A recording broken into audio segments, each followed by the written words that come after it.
خبر شامل کرتے ہیں جانچ سے ہمارے نمائندہ غضنفر عباس کی، جہاں پر نواحی گاؤں اہلیان دومیل کی طرف سے یوم شہداء انتہائی عقیدت اور احترام سے منائی گئی۔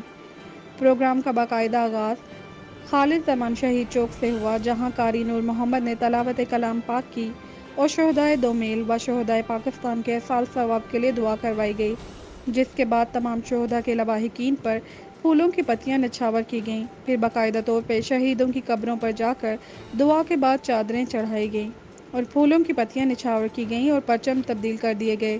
اس موقع پر شہداء کے عزیز و اقارب کے علاوہ قاری حمدانی، عبدالخالق نسیم احمد، سردار عباس امیر خان، ایڈوکیٹ حاجی اقبال ہاشم خان، قاری نور محمد مہتاب خان، قیس اقبال ہاشم خان، اقتدار شاہ اور گاؤں کے لوگوں نے شرکت کی۔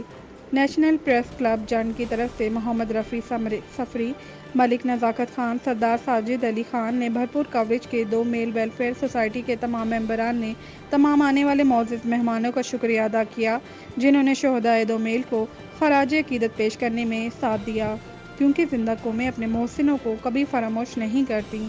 رپورٹ دیکھیے تحصیل رپورٹر غضنفر عباس کی۔